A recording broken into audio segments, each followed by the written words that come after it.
I'm an old man now, and I'm going to start by telling you the opposite of what you expect from a video like this.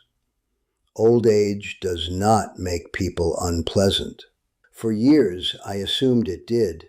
I watched friends turn sour, and I thought, well, that's just what time does to a person. Then I got curious enough to look into it, and what I found turned my whole idea upside down. There's a psychologist at Stanford named Laura Carstensen who has spent her career studying how we change as we age, and her finding is almost the reverse of the stereotype. As people get older, most of them actually tilt toward the positive. The brain starts holding on to the good and letting go of the small stuff. Older people, on average, are steadier and more content than the young. So the grumpy old man in the corner isn't grumpy because he's old. Something happened to him. Something pulled him off his natural setting. And when I understood what that something was, these habits I'm about to describe stopped looking like personality flaws to me. They started looking like symptoms. Here's the mechanism, and I want you to hold on to it because everything else hangs on it. A researcher at the University of Chicago, John Cacioppo, spent decades studying loneliness, and he found it works like a trap that springs shut on its own.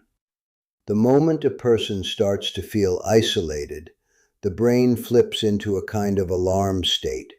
It becomes hypervigilant, watching for rejection everywhere. A short visit gets read as neglect. An unreturned phone call becomes a verdict. And here's the cruel part. That watchfulness makes a person defensive, sharp, and quick to expect the worst.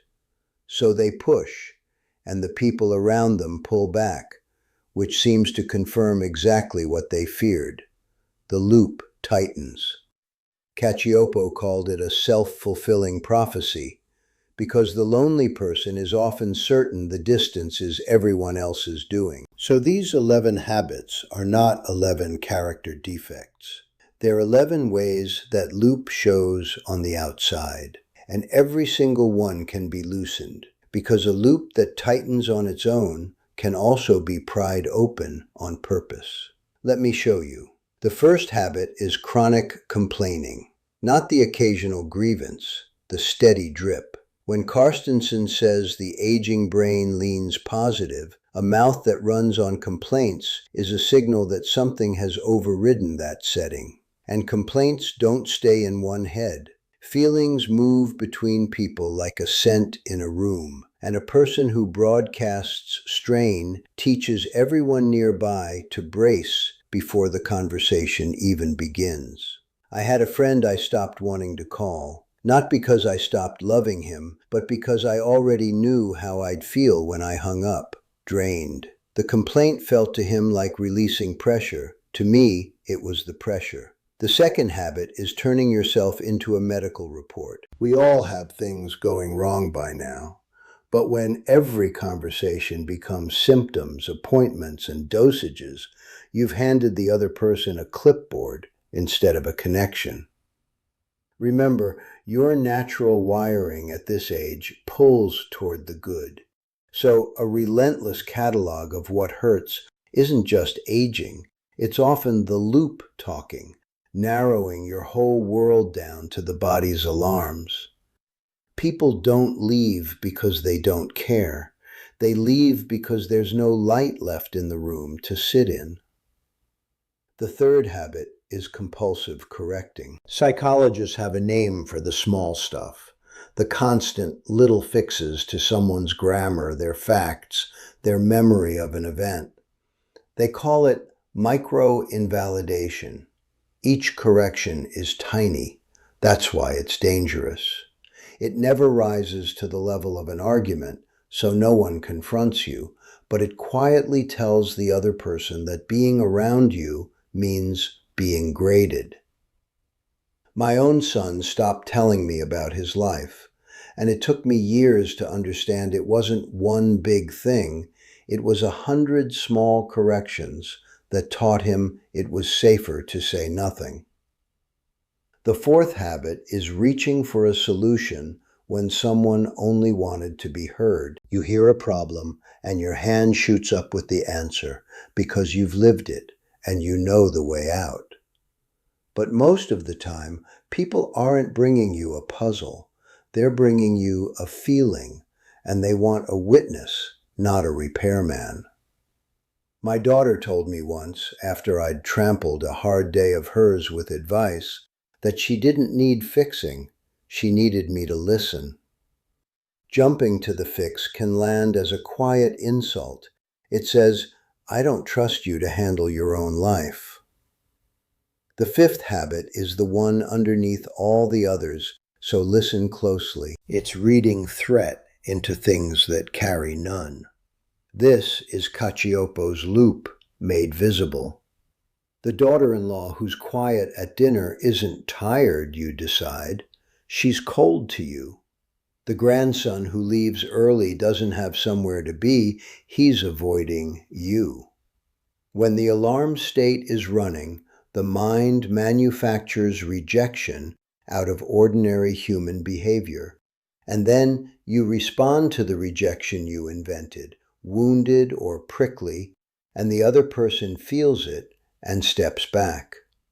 You wanted closeness and you drove it off, and you never saw your own hand in it. If you learn to catch just this one habit, to ask, what's the plainest, kindest explanation here before you assume the worst, you weaken the whole loop at its source.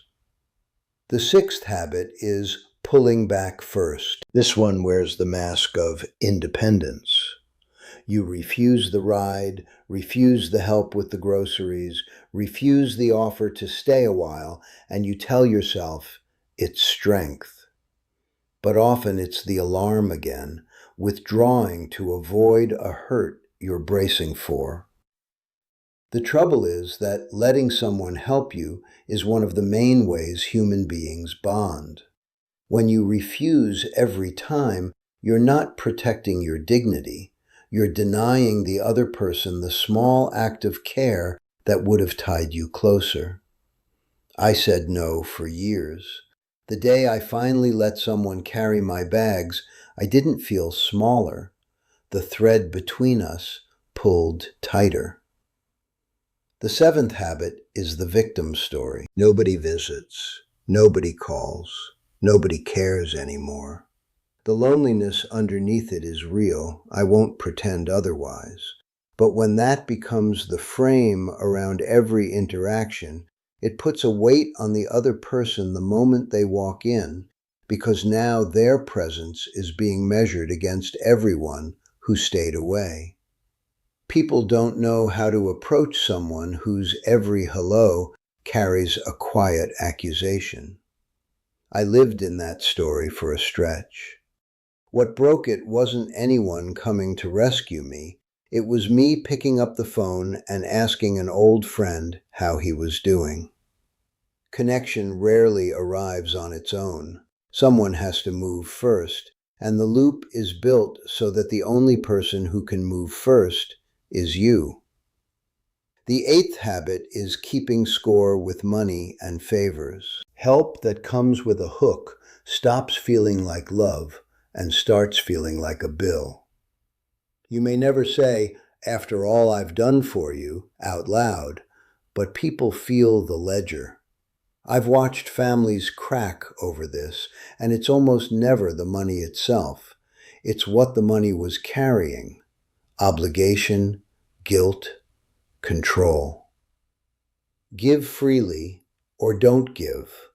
A relationship held together by emotional debt is already coming apart. It just hasn't finished yet. The ninth habit is refusing to learn anything new. I don't mean you have to love the machines. I mean what your refusal says. When your granddaughter offers to show you how to see her face on a screen and you wave it off as nonsense, she doesn't hear, "I'm too old." She hears, "The effort of staying in your world isn't worth my discomfort." The first time my grandson set up a video call, I resisted, and I saw the disappointment sit on his face.